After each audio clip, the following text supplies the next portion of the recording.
যেহেতু উদ্দেশ্য ব্যাখ্যা কৰাৰ কোনো কাৰণ নাই, সবে গম পায়েই, কিন্তু আনুষ্ঠানিকতা ৰক্ষা কৰি মই উদ্দেশ্য ব্যাখ্যা কৰিব খুজিছোঁ।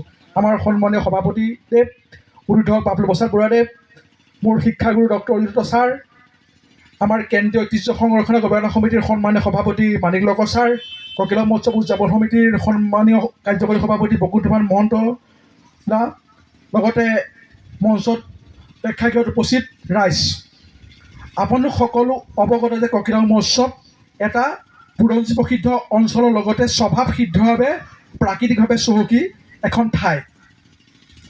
এই অঞ্চলটো প্ৰাকৃতিকভাৱে চহকী হোৱাৰ লগতে ইয়াত যথেষ্ট বুৰঞ্জী প্ৰসিদ্ধ সমল আছে।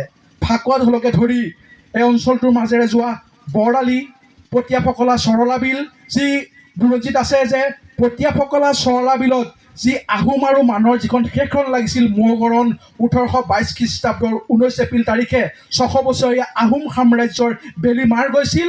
সেই যুদ্ধৰ পূৰ্বে এই পটীয়াফকলা আৰু চৰলা বিলতেই নৌকা যুদ্ধৰ প্ৰশিক্ষণ গ্ৰহণ কৰিছিলে আহোমৰ ৰাজমন্ত্ৰী ৰুচিনাথ বুঢ়াগোহাঁইৰ নেতৃত্বত। ইমানখিনি বুৰঞ্জীবিধ সমল আছে।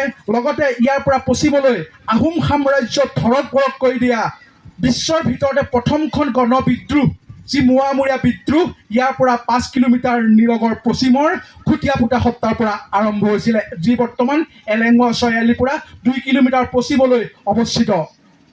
ইমানখিনি ঐতিহ্যপূৰ্ণ সম্পদ থকাৰ পিছতো লগতে ইমানখিনি জলাশয়, বিল, আৰ্দ্ৰভূমিত ইমানখিনি দেশী বিদেশী প্ৰত্যেক বছৰে পৰিৱেশ বিচৰাই অহাৰ পিছতো এই অঞ্চলটো পৰ্যটনৰ ক্ষেত্ৰত বিশ্বৰ পৰ্যটন মানচিত্ৰত স্থান পাবলৈ সক্ষম হোৱা নাই।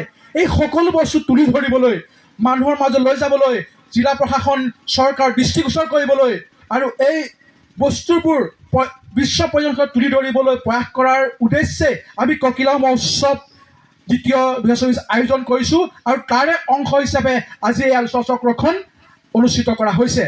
আলোচনা চক্ৰৰ আমাৰ ককিলামুখৰ আশে পাশে থকা যিমান বুৰঞ্জী প্ৰসিদ্ধ সমল আছে সেই সম্পৰ্কত আমাৰ এই অঞ্চলটোৰ বুৰঞ্জী প্ৰণয়ন কৰাৰ বাবে যোৱা 10 বছৰ গৱেষণা কৰি থকা আমাৰ জগন্নাথ বৰুৱা মহাবিদ্যালয়ৰ মোৰ শিক্ষাগুৰু বুৰঞ্জী বিভাগৰ প্ৰাক্তন মুৰব্বী অধ্যাপক অজিত কুমাৰ দত্ত ছাৰে ক'ব। আপোনালোকে এইবোৰ খুব সুন্দৰভাৱে শুনি পেলাই আমাৰ ঐতিহ্য সম্পৰ্কে জানিবলৈ চেষ্টা কৰিব। থুলমূলকৈ আজি আলোচনা চক্ৰটোৰ মূল উদ্দেশ্য এয়াই। মই পৰৱৰ্তী কাৰ্যসূচী আগবঢ়াই নিবৰ বাবে মই আলোচনা চক্ৰৰ সঞ্চালকলৈ মাইক্ৰফোন আগবঢ়াই দিছোঁ। ধন্যবাদ।